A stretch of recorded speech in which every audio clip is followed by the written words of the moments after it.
गुरु परंपराम्। ओम सहना भवतु सहनौ भुनक्तु सह वीर्यं करवावहै तेजस्विनावधीतमस्तु मा विद्विषावहै। ओम शांति शांति शांति। ओम प्रकृतितत्परब्रह्म तत्त्वं युवानं वसिष्ठान्ते वसद्ऋषिगणे आवृतं ब्रह्मनिष्ठैः आचार्येन्द्रं करतलितचिन्मुद्रम् आनन्दरूपं स्वात्मारामं मुदितवदनं दक्षिणामूर्तिमीडे वटविकटिसमीपे भूमिभागे निषङ्गम् सकलमुनिजनानां ध्यानदातारमारात् त्रिभुवनगुरुमीशं दक्षिणामूर्तिदेवं जननमरणदुःखक्षेत्ररक्षं नमामि।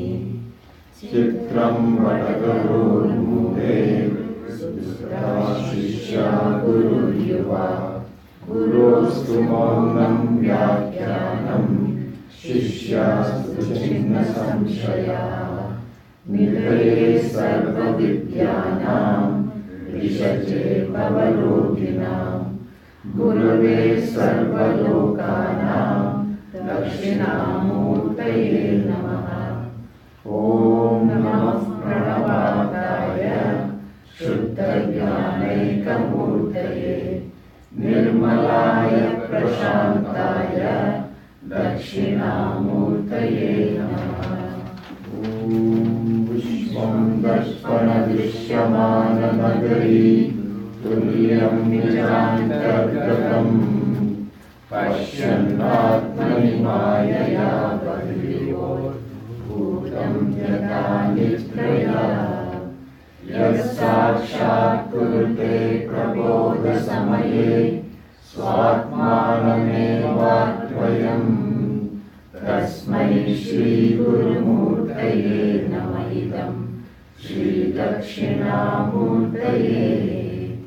बीजस्यान्तरिवाङ्कुरो जगदिदं प्राणिर्विकल्पं पुनः मायाकल्पितदेशकालकलना वैचित्र्यचित्रीकृतम् मायावीव विजृम्भयत्यपि महायोगी वयः स्वेच्छया तस्मै श्रीगुरुमूर्तये नमः। इदं श्रीदक्षिणामूर्तये यस्यैव स्फुरणं सदात्मकम् असत्कल्पार्थकं भासते साक्षात् तत्त्वमसीति वेदवचसा यो बोधयत्याशिनान् यत्साक्षात्करणात् भवेन पुनरावृत्तिर्भवाम्भोनिधौ तस्मै श्रीगुरुमूर्तये नमः। इदं श्रीदक्षिणामूर्तये नानाचित्रघटोदरस्थितमः दीपप्रभाभास्वरम् ज्ञानं यस्य तु चक्षुरादिकरणद्वारा बहिस्पन्दते जानामीति तमेव भान्तमनुभाति एतत्समस्तं जगत् तस्मै श्रीगुरुमूर्तये नमः। इदं श्रीदक्षिणामूर्तये देहं प्राणमपीन्द्रियाण्यक्षरां बुद्धिं च शून्यं विदुः श्रीबालाङ्गजडोपमास्वहमिति भ्रान्तावृशं वादिनः मायाशक्तिविलासकल्पितमहा व्यामोहसंहारिणे तस्मै श्रीगुरुमूर्तये नमः। इदं श्रीदक्षिणामूर्तये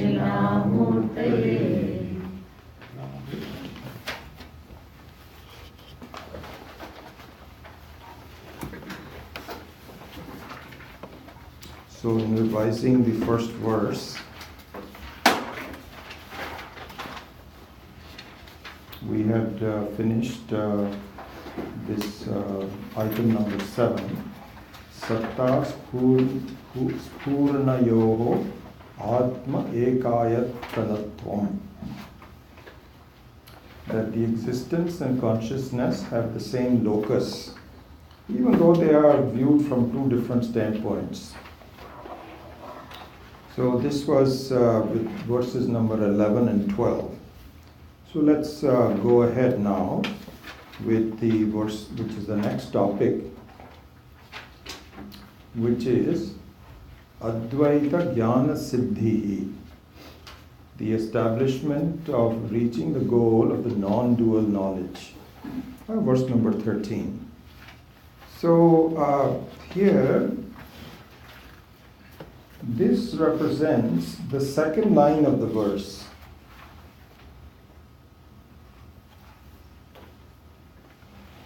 So the first line, which is Vishwam Darpana Drishyamana Nagari Tulyam Nijantar Gatam Pashyan Atmani Mayaya Bahi Iva Udbhutam Yatha Nidraya.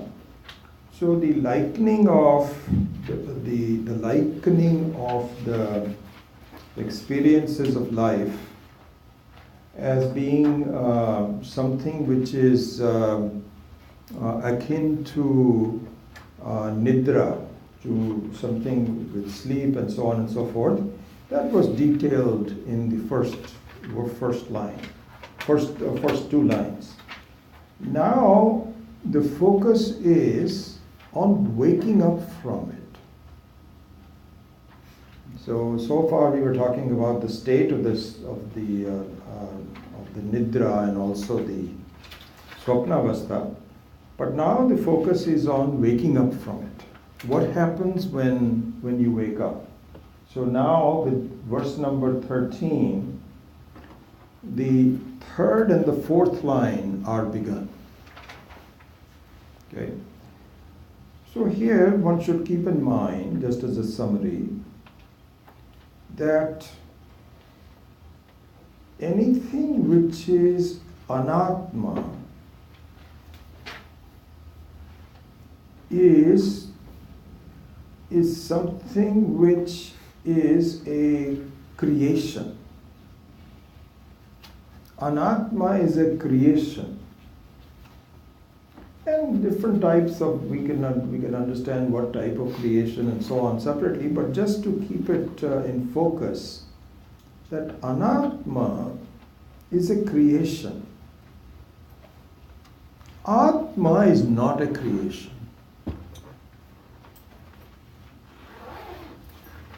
And the anatma borrows its characteristics from the Atma. So what is not created lends its substance to what is created. So in the first two lines, and therefore the commentary on it by Manasa Ullasa up to 12 was on what is created. And part of it was also that even though it is created, it still relies upon the substance of the non-created. Just like, for example, the vision of the snake, which is created. It is created by some fear, some samskaras, some previous experiences, and so on. So that's created. So the snake, the vision of the snake is created, but it borrows the form of it from the uncreated rope.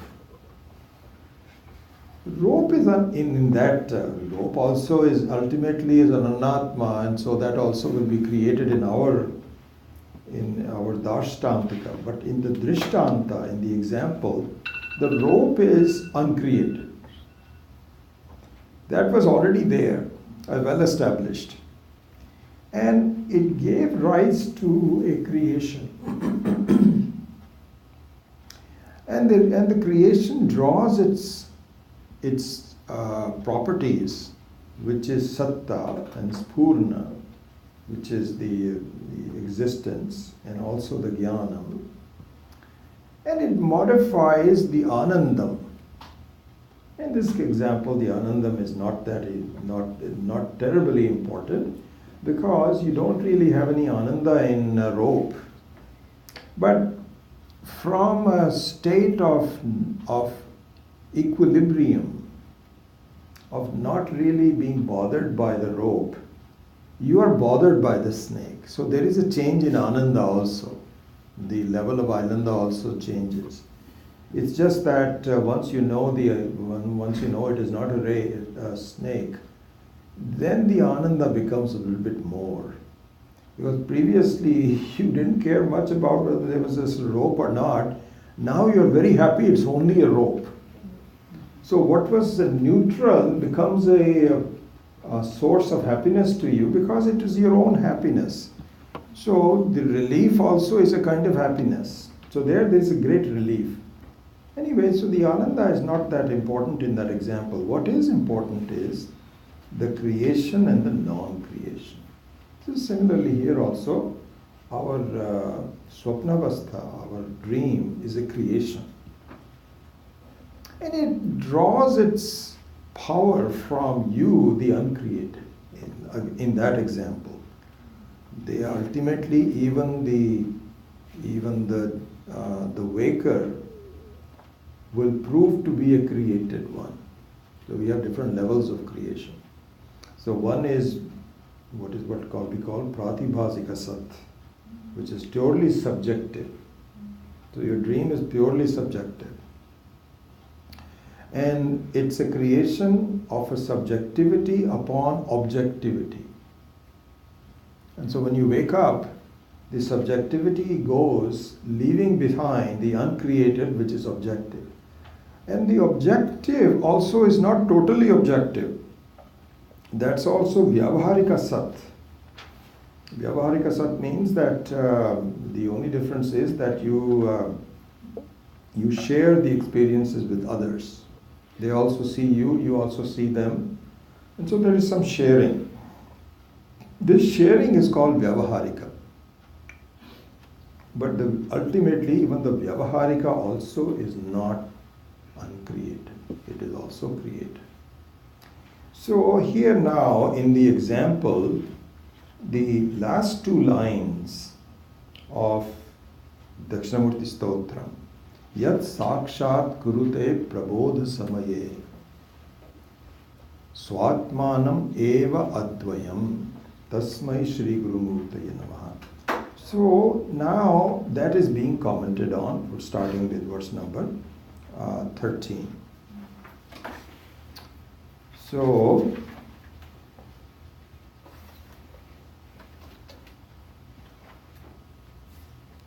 there, just I think what I should do is just read the English translation and not spend a lot of time commenting on it, because that's already been done. So, yeah, number 13.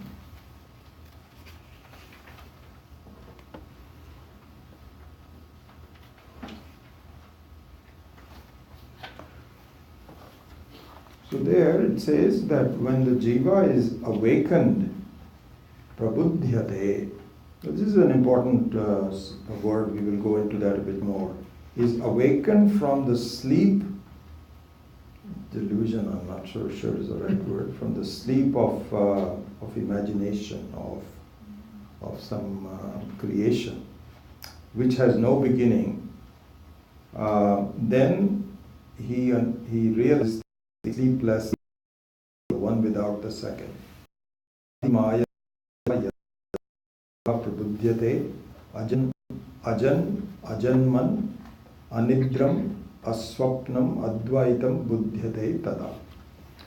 So this is good in the sense that what happens is that the creation which began goes back to the reality which did not begin. Again, this is the example of the jiva. Because the jiva in that sense also began at some point, but in relative to the dream, it was already there. Ajanman. Anidram. Anidram means that no longer bothered by the very powerful forces of sleep. Anidram. Aswapnam means there's no creation. Advaitam. Advaitam there means that in the dream you had Dvaitam. You were a dreamer and the dreamt. So there was some kind of a vikalpa between them. That vikalpa collapses into a single individual. In that sense, there is an Advaitam. Again, it is Vyavaharikali Advaita, not Paramarthika Advaitam. But the example is in relative to the dream.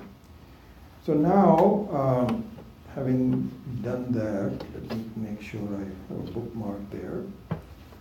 So, here from Maheshananji, and I think we've covered part of that. First of all, comments on the word yada. And yada and tada. So, it looks like a simple thing, yada and tada. But the import of this word used in Vedanta is durlabhatvam, difficulty, rarity. Yada pad se brahma gyan ki durlabhata batai hai. And so, for example, he gives all these references in Bhagavad Gita in 7:19. Bahunam janmanam ante jnanavan mam prapadyate. Means that from our dream you wake up every day. There's no big deal. I mean, if nobody wakes you up, something wakes you up, your own karma wakes you up. But here the word yada means that it is not easily achieved. It takes millions of lives. You can never wake up when you are an animal. Then when you become a human being, for so many lives you will not wake up, because you still have samskaras from being an animal. Your thinking is all animalistic.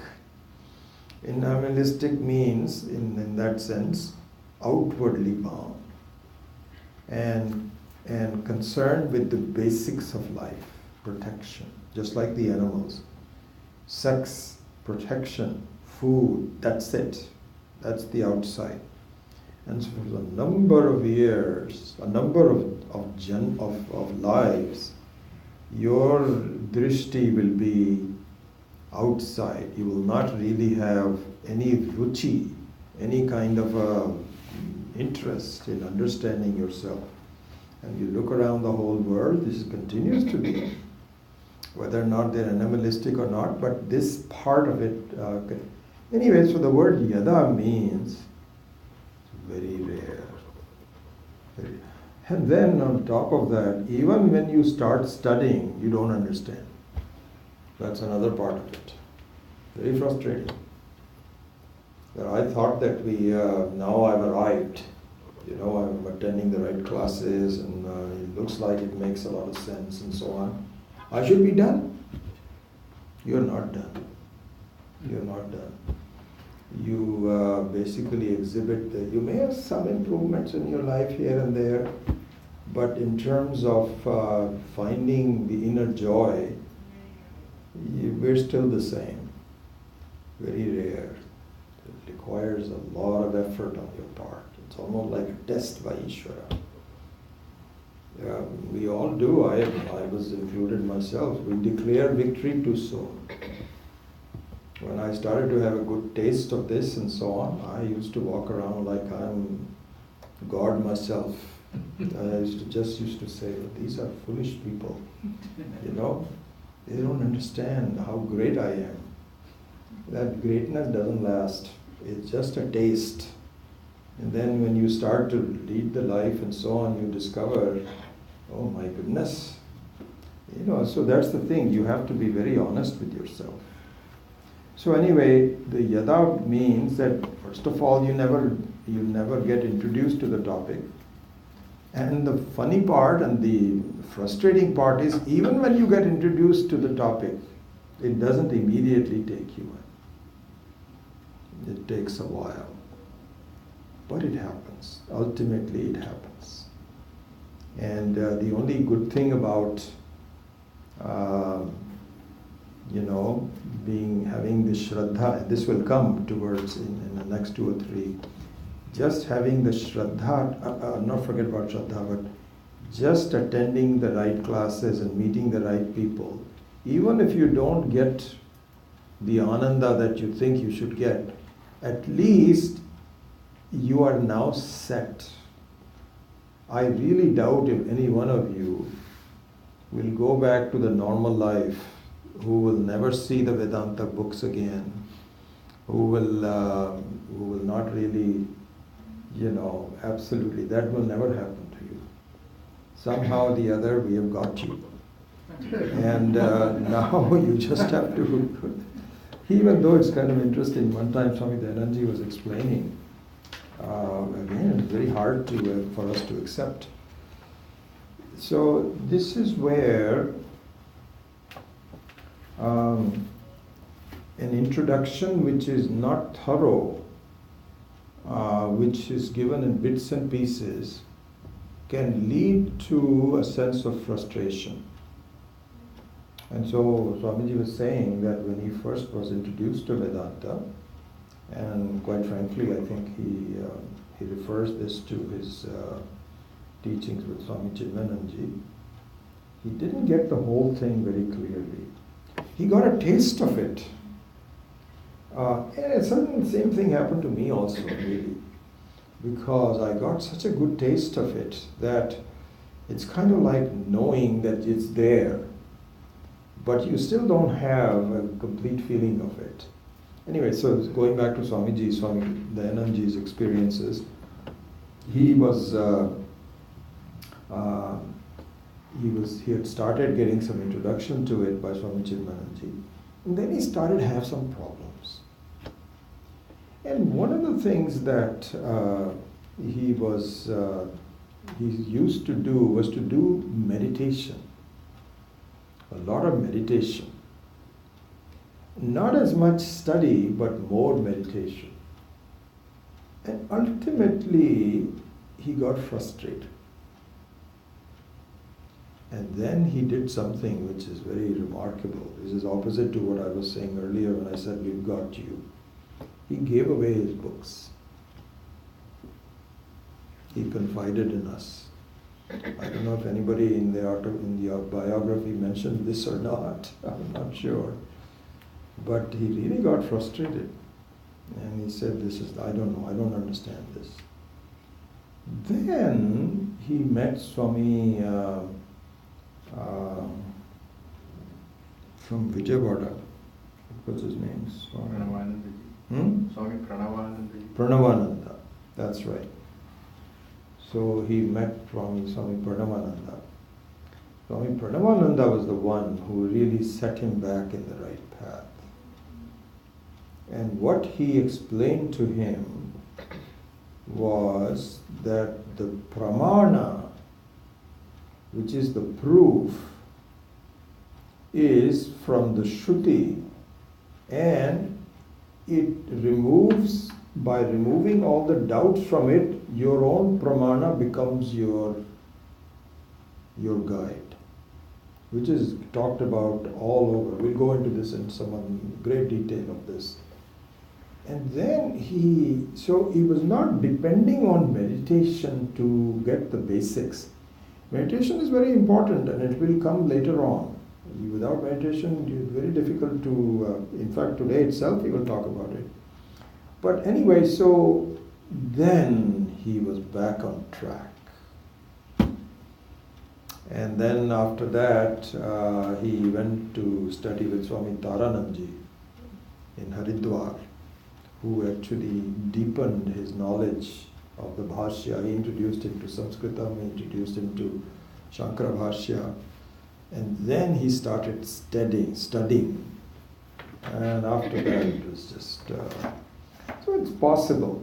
Anyway, I'm just explaining the word yada tada, that please, for God's sake, don't get frustrated.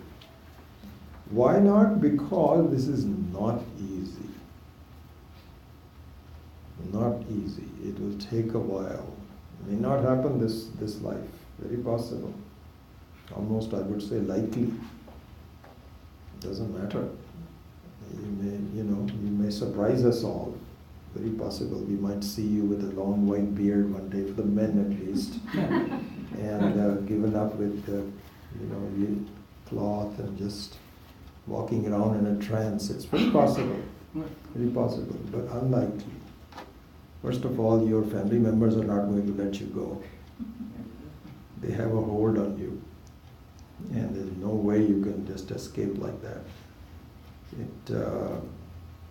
Swami Chinmayanand gave this beautiful example. He said, I think I gave it to you, that if you are drowning and you are in night time, there's a flood, and you're in the river all of a sudden, and you're not a very good swimmer, and you're gasping for breath, and you're just thinking, this is it, I'm going to die. And suddenly you find a black log of wood, and you say, oh, this is God sent. So you embrace the log of wood, and it turns out to be a crocodile. And then you say, oh my God, crocodile. Crocodile says, thank you for coming to me. You're not going to get away that quickly. You're not going to get it. So the household situation is exactly like that.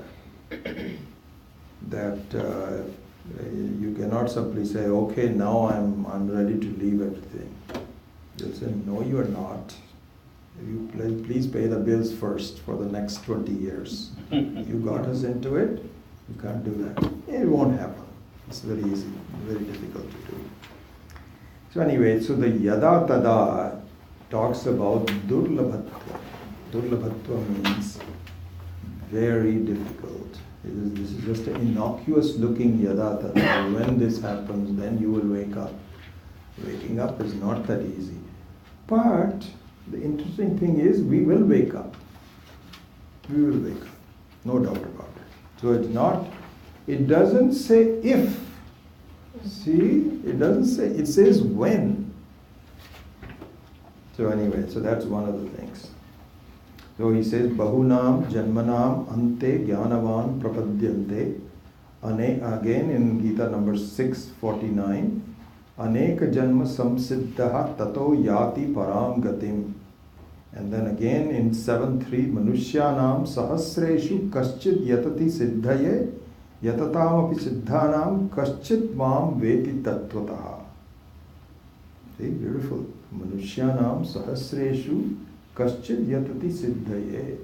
Out of thousands of people, there is one person who breaks from it everybody else and just say, I think I want to study this.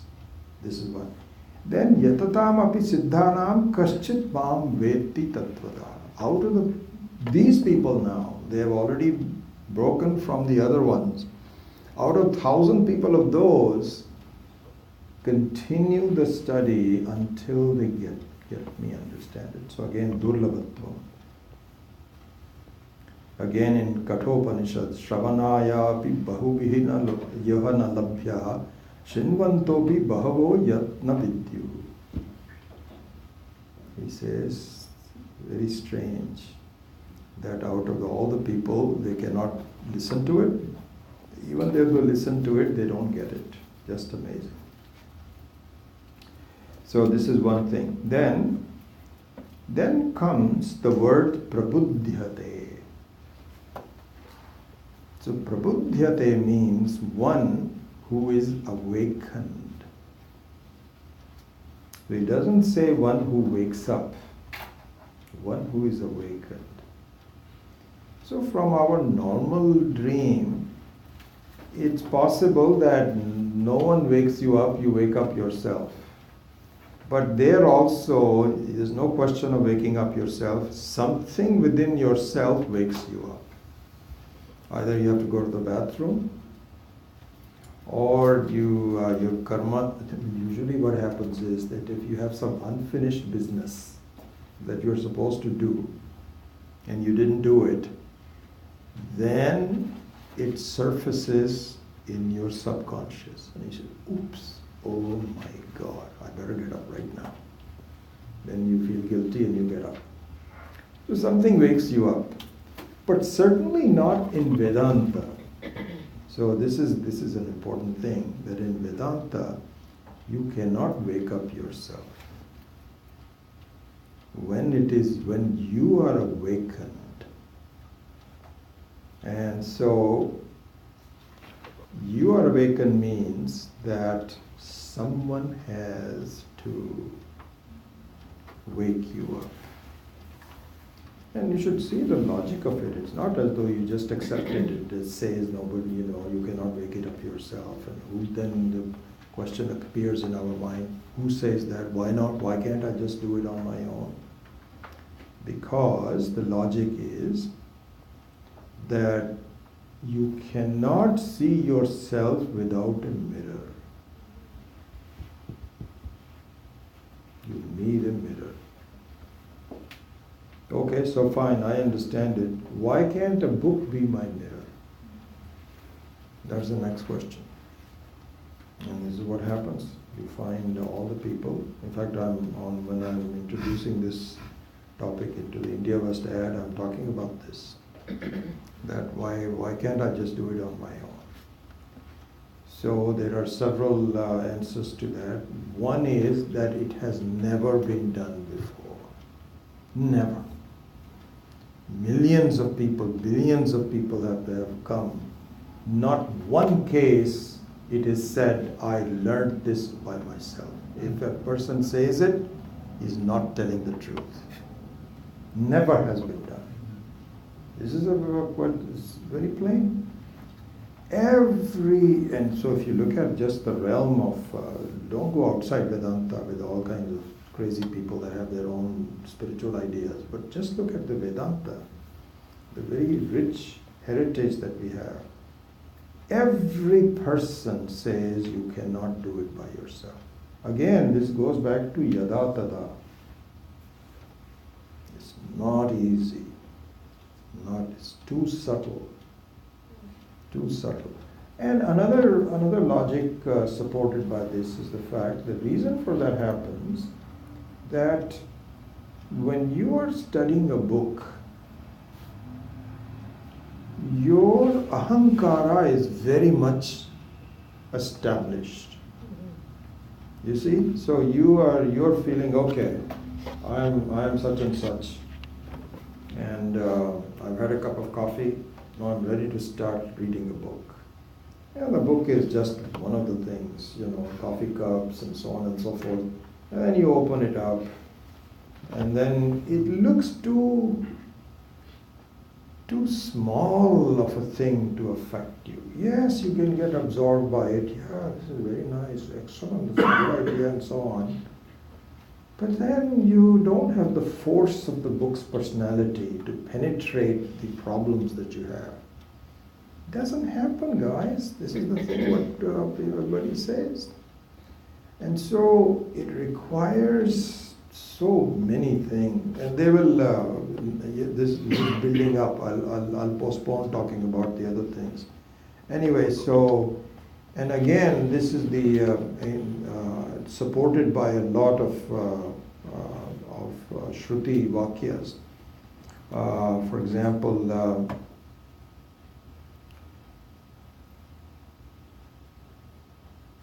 So he says that Adi Shankara himself, who is considered to be an absolute authority on this, specifically says that please don't do this search by yourself. सर्वशास्त्र वेत्ता को भी स्वातंत्र्य से ब्रह्मान्वेषण का निषेध करते हैं. You cannot do this. Don't even try. You're wasting your time.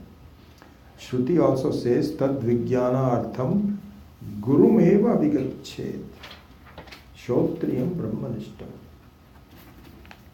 Then acharya hi evam vidya vidita sasishtham prapayati Chandogya Upanishad. And then in the Bhagavad Gita, tad vidhi, this is in 434, tad vidhi pranita patena pariprashnena sevaya upadekshanti te jnanam jnanina tattvadarshinaha. So all this talks about the awakening by something. What that something is now explained further in number 14. So, Shrutya Acharya Prasadena Yoga Abhyasa Vashena Cha Ishvara Anugrahena Api Swatma Bodha Yada Bhave. So the sadhana for waking up. So the English translation of that on 14. Look at it.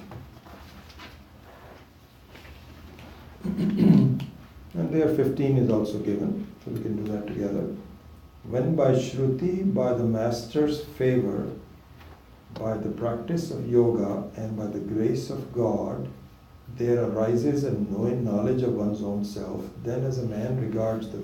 Anyway, so that's the second part of it, up to that point. So here, he says, Shruti and Acharya Prasadena.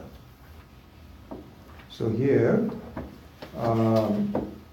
the Shruti Prasada, Swami Maheshananji says, the Shraddha in the Shruti is the Prasada of the Shruti. The Shraddha and the Shruti. Shraddha and the Shruti means that you feel there is something going on. There's not a bunch of bombastic words but this can really help me. And so the authority of the Shruti, I think these guys know what it is all about. They are not blowing smoke.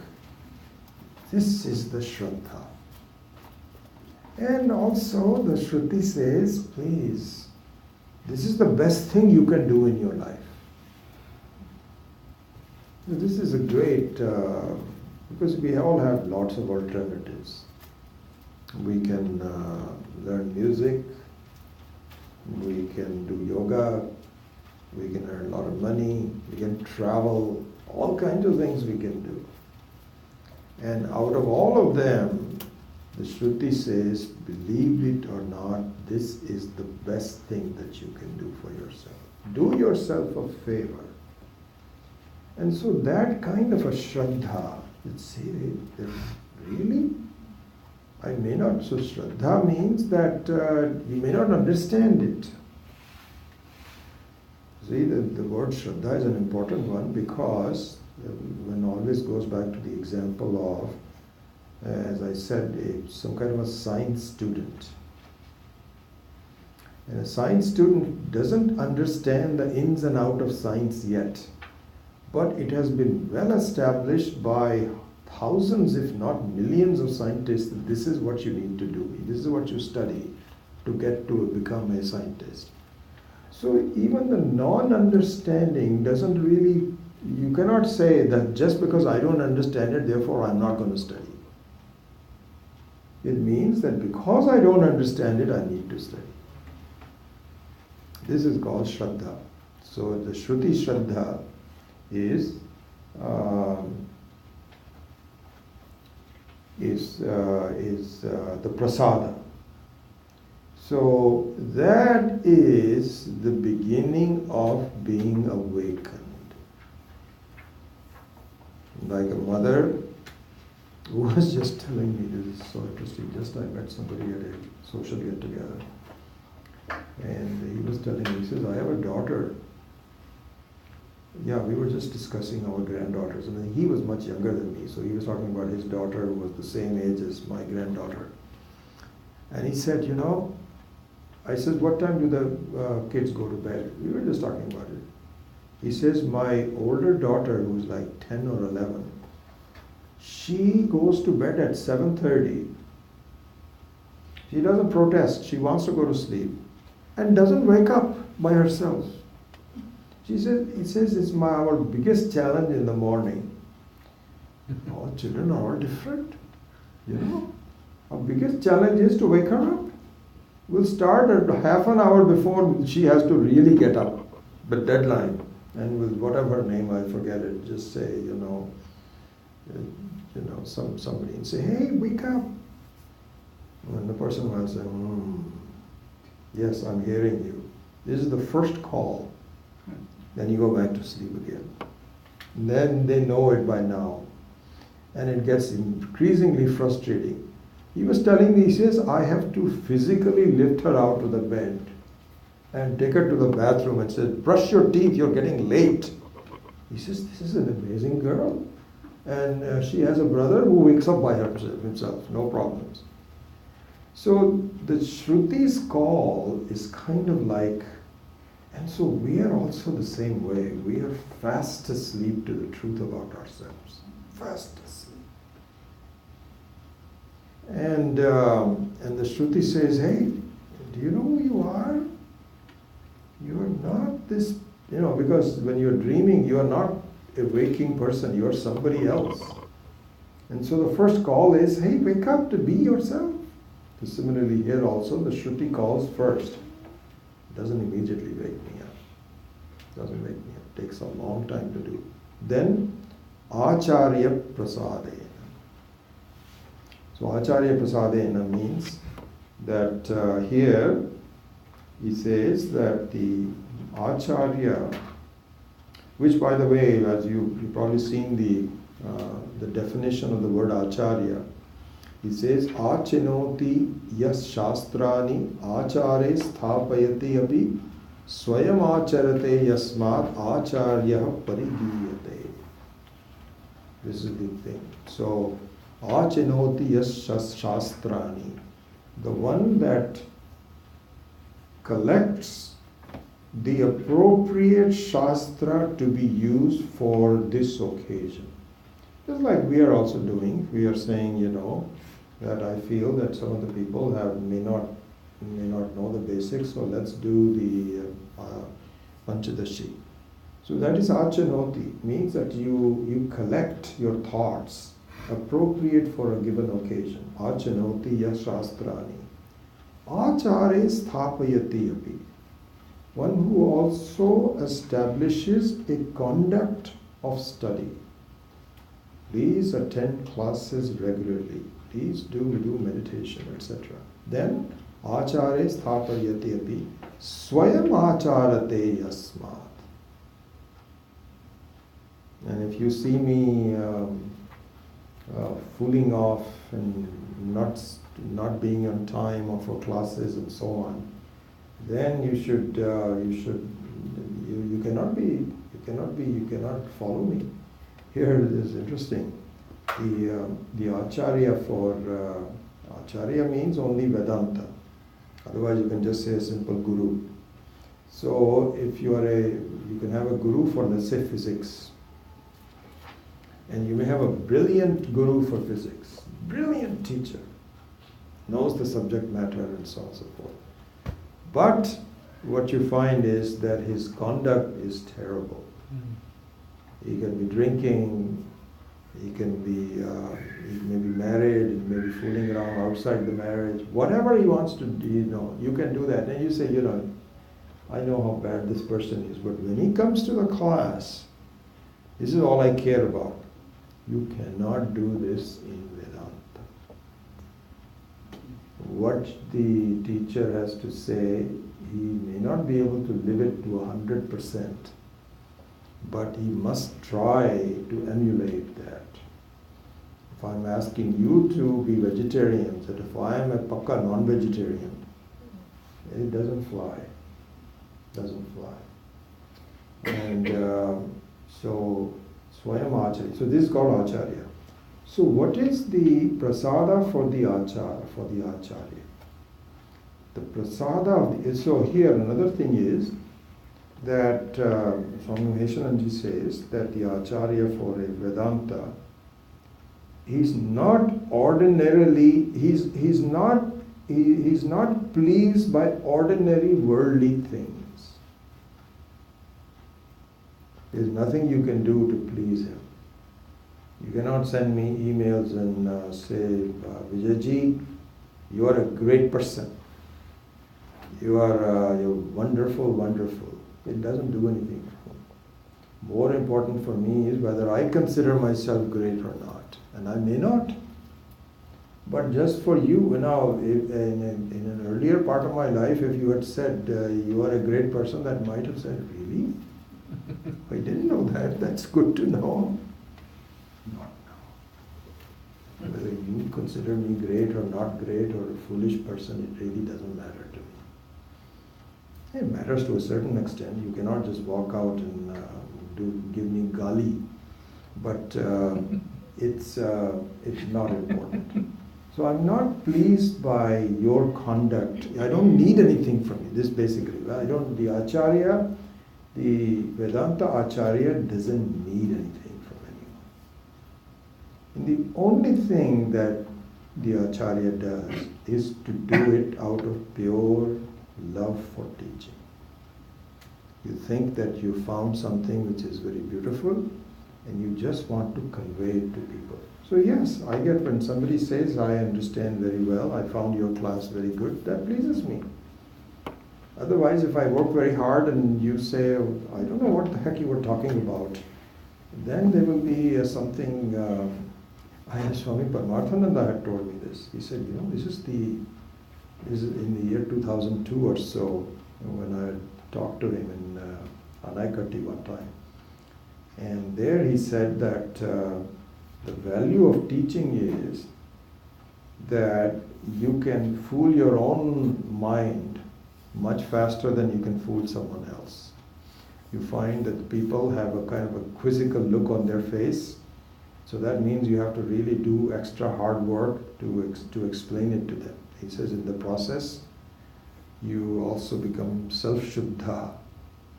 Very useful advice. I've always followed that. He says teaching, the teacher benefits more from the student because of the abhyasa, of the practice. So anyway, the Shruti and Acharya Prasad, the Acharya's Prasada is again the same thing in the Shraddha towards the Shruti and a Achara for your life. It really pleases me that people come regularly in spite of their very busy life and so on and so forth. That's pleasing. And then I redouble my efforts to do so. And by all means, if you find that the only thing that you find not very pleasing is when people stop coming, it means that I have not really fulfilled their expectations and so on. So that is the Acharya of the Prasada. Then comes the important one, Yoga Abhyasa Vashena Cha. So this is a huge topic that we will have to spend a lot of time on some other time. And there will be other occasions where we do that. But very, very succinctly, there are, I would say, two main elements of yoga abhyasa. And Swami Maheshananji also says the same thing. Yeah, he says in second line of page number 20, second line of the second paragraph of page number 24. आधुनिक वाचिक वेदांती योग की उपेक्षा करने के कारण ही साक्षात्कार में असमर्थ रहते हैं. He's just mentioning it here, but I see that in many of his books. And what he's saying is that the modern Vedantas, Adhunik means of this day and age. Adhuna, right here. He says, I don't know about the previous ones, all I know is today's. And so he is talking about the so-called modern Vedantas, this day's Vedantas. They are unable to grasp the truth of seeing Ishvara. साक्षात्कार में असमर्थ रहते हैं. They are asamartham. They are unable to see that. Why? Because योग की उपेक्षा करने के कारण they disregard the value of yoga. So we will explain what yoga is in a minute, but anyway, the word is yoga abhyasa vashena cha. This is the manasa ullasa. And so he says that they are unable to see this. And I can tell you, I mean, this is, I've become now old in terms of my own sadhana, and I'm aware of so many people who studied with Swamiji, and I see them where they are. What have they accomplished? Where are they? And one of the main reasons, which could have happened to me also, but Ishvara was tying to me, he didn't let it happen to me. I'm still not there yet, but he doesn't let it happen to me, is they feel, I think I've understood what needs to be done.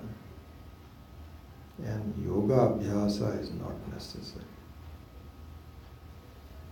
I just have at least one person in mind who was a great person who taught. He was one of the assistants of Swamiji, and was a very, very sharp individual. And we had such high expectations of him. He lives in this area, and his life is wasted. I see him and observe him. He's doing nothing. He was doing some teaching, even that teaching is almost gone. And he spends a lot of time in the gym. I say go to the same gym. He's very enthusiastic about his exercise program. Not enthusiastic about Vedanta.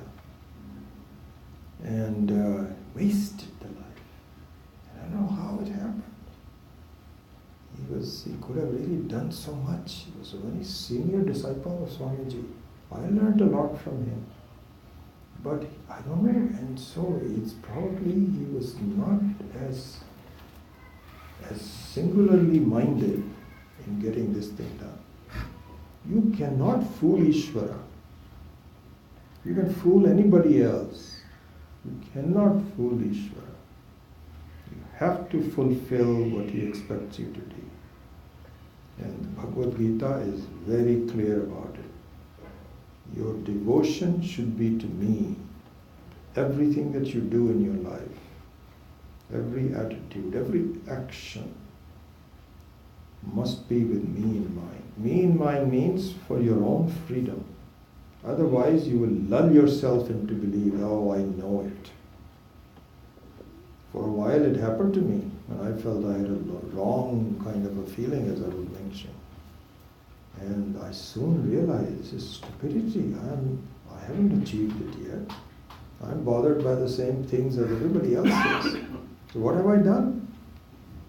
So I redoubled my efforts in study, in teaching, and in interacting with others, and most importantly, in giving up unnecessary things in my life. It's so pleasing to me. I can see it happening. Where unnecessary things, sports, newspapers, politics, all these kinds of things that used to interest me no longer interest me. And even family and so on and so forth, I just do it for just but it's not that important to me anymore. It doesn't do anything for me. But the study does. And so I'm very grateful to Ishvara for holding my hands and not letting it go. But he says, आधुनिक वाचिक वेदांतिक योग की उपेक्षा करने के कारण ही साक्षात करने में असमर्थ है. And the same story that I've often told this, that there is a organization in the Northern California which says non-dual association. Association for non-duality. Association for non-duality. I think Zarina I might talk to her because this I've been talking for at least 10, 12 years. So they had a conference in Marin County. And my friend Radha in Berkeley, she is wiser than I am. She already knew who these people were. So she says, I am not going, but you can please approach this guy called Vijay Kapoor. And in those days, I was thinking, yeah, that's a good idea. They said we need a session on the teaching of traditional Vedanta. I said, that's me. Yes, it's good. That is wonderful. I'm sorry, I didn't realize that I haven't. You should have told me, guys. Anyway, maybe the sound is okay. So I signed up. And I didn't know what I was getting into. First of all, I just thought that, he says, we need your biography. So I said, oh, they need my biography. That's wonderful. Very good. I'm very important. So I wrote all of this. And they said, no, we need a kind of like a 3-page article or something. I said, oh my God, well, you didn't tell me that. Already I started getting disappointed.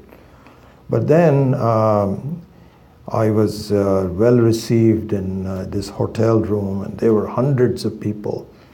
And they were perhaps about 10% Indians and 9% were Westerners, which is kind of interesting. I thought, I was very impressed. These guys are very interested in this non-duality. And people gave me a lot of attention, and they welcomed me, and you want some coffee and donuts and this, that, or the other. Then my lecture got started, and I talked about it and so on. So then I decided I'm also going to sit in on some of the other sessions. And what I was finding so amazing, that in all of these, this was a 3-day conference, and I think I only attended one of the 3 days. In all of the conference and all these sessions and so on and so forth, there was no mention of Ishvara, God. It was all about, this is how you meditate. You sit down and you see that there is no duality. They're all saying some words which are close to the truth, but these are words. And it is all experiential. Meditation becomes an experience. Very pleasant experience. And I said, oh my goodness, how off the track have you come? Incredible. So the Bhagavad Gita doesn't say that you please meditate on you, don't worry about me. Don't worry about me, the Krishna and Ishvara and so on and so forth. You kind of just do it on your own. One of the good habits I've gotten into is that every morning I study as many verses of the Gita as I can while I'm having tea and coffee and so on. So instead of my doing some emailing, so I study Gita. So I'm reading it, going in big progress. I'm down to 12th chapter. I'm just starting 12th chapter in the last few months. It's beautiful. I really love that. So there also, in the 12th chapter, as you all know by now, Bhakti Yoga. So Arjuna says, Krishna, tell me. First of all, he was confused about jnanam and karma on the 3rd chapter, 4th chapter, and so on. But he's probably still somewhat confused, but anyway, he's given up that part of it. He says, no, Krishna, tell me. Because by this time, Krishna had shown him Vishwadarshanam. So he was convinced that he is the guy. He is the guy where all the people merge into him. He's the one who kills them. He's the one who gives birth to them. He's everything in this world. So he's totally convinced. So now he asks in the beginning of the 12th chapter, tell me,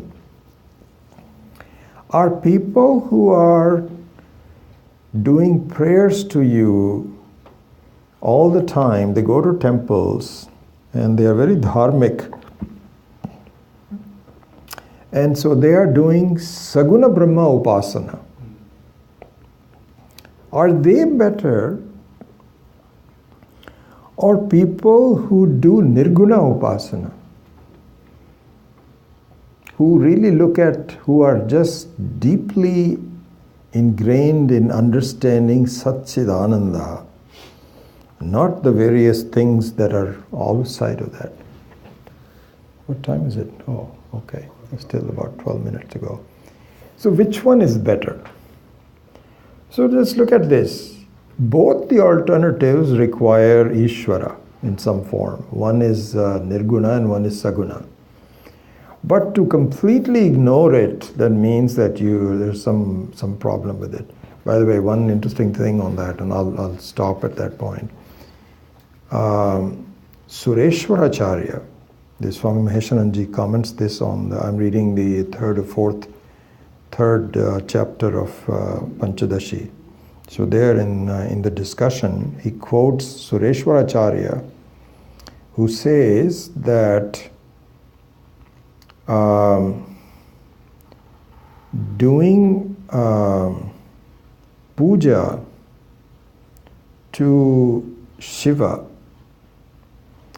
can be done either as a Saguna or Nirguna. So it's a very beautiful way of explaining this in terms of the arati and the puja in a temple and so on. So what happens is that if you look at our Dakshinamurthi Vigraha in the, or any Vigraha here also, but I'm just thinking of the one in Sailorsburg.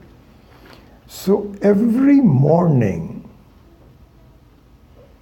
the pujaris take away everything from Shiva, from Dakshinamurti. There is a technical word called nirmalyam, which I didn't know what it meant. I just looked it up in the dictionary, called nirmalyam. Nirmalyam is the spent flowers after it has been offered to the Lord. And so then they become dry and they start to smell a little bit. And I would suppose that most of the temples may have a different way of disposing of them. But regardless of that, what happens is that you take away the old ornamentation and bathe the Vigraha fresh, like you take a shower in the morning, just like you and I take away our clothes and we take a shower. And then we put on the new ones. This is what happens. So now to summarize this, I'm sorry I'm taking so much time. The Saguna Upasana is to make the Vigraha ornamentation, to put the ornamentation on the Vigraha. That means you actually decorate it with flowers, with vastram and sugandham and so on and so forth. And it's done so beautifully by our pujaris if you go in the morning. Were you there in the morning time? Did you go to the puja? Not for the puja, no. Okay, you didn't go early in the morning. So you see this happens every day. Then a part of the pujari is to take the nirmalyam away. You take all the old flowers and you take the vastram and so on and so forth. So now, the saguna upasana of Ishvara for us is the fact that you understand that the whole world is nothing but an ornamentation of Ishvara. And a superior, so Sureshwaracharya, I mentioned to you, Sureshwaracharya gives this comment, which Swami Maheshananji gave an example of, that a superior and more difficult upasana of Ishvara is to remove the nirmalyam from it. And in that sense, the world represents nirmalyam. In the sense that you came in here into this world and enjoyed the variety and the variegated nature and the usefulness of all very important. It is kind of like you are actually decorating the Lord and understanding the whole world. But then what you need to do is to understand that the world after a while needs to be removed. Why? Because it has become old, useless. You cannot keep on, you've got to rediscover it by taking away the nirmalyam. And so, the thing you have to do is you cannot physically remove it, but you have to understand the ephemeral quality of it, what's called badita anuvritti. You no longer give the importance, just remove it from your importance. And then the upasana. So the removal of the saguna upasana is nirguna upasana. And this whole topic, which we will study sometime, has to do with the fact that the nirguna, don't think it is not there.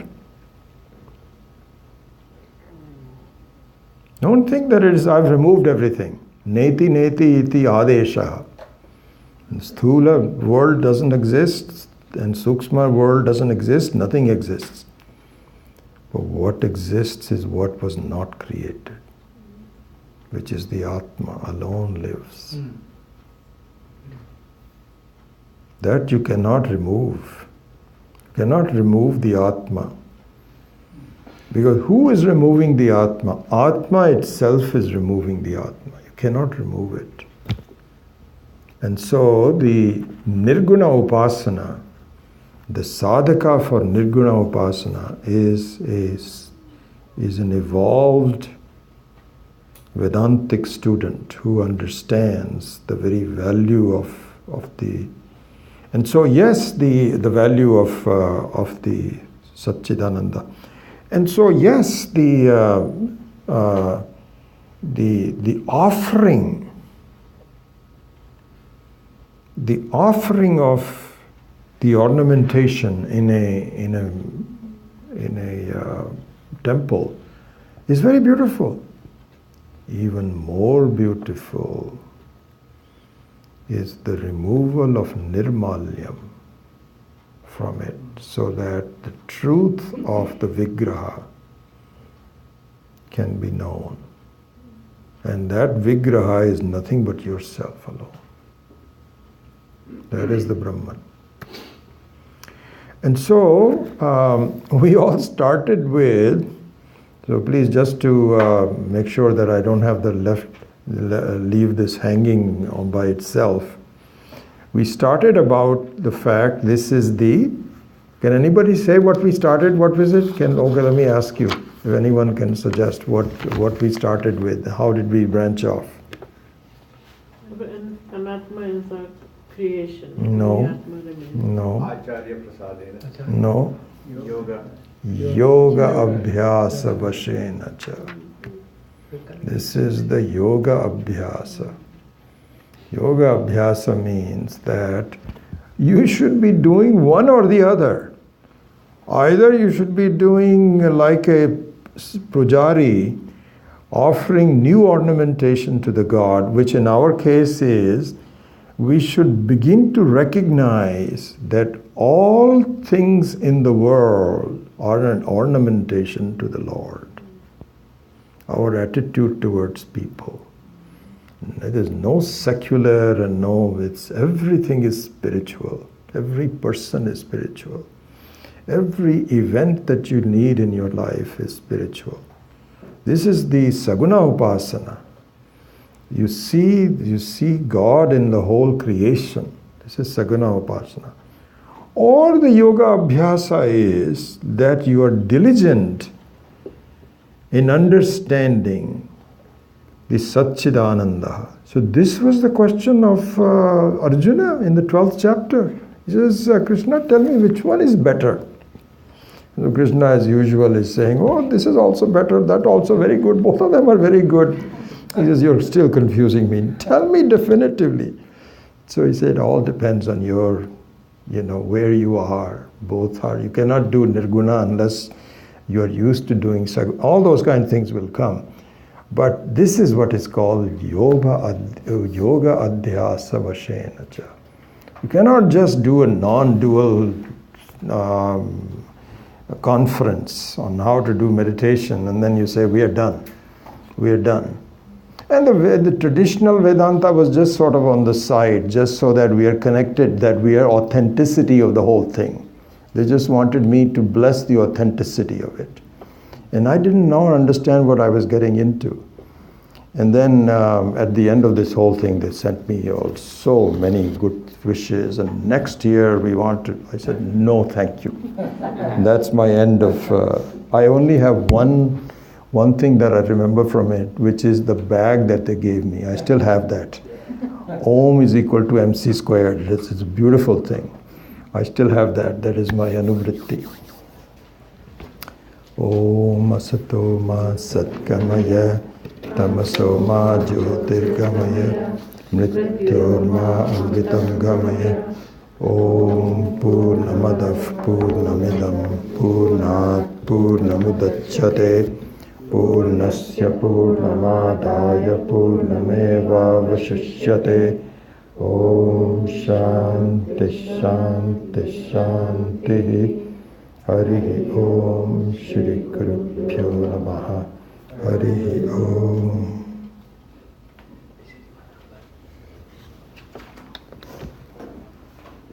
Oh, good. Okay.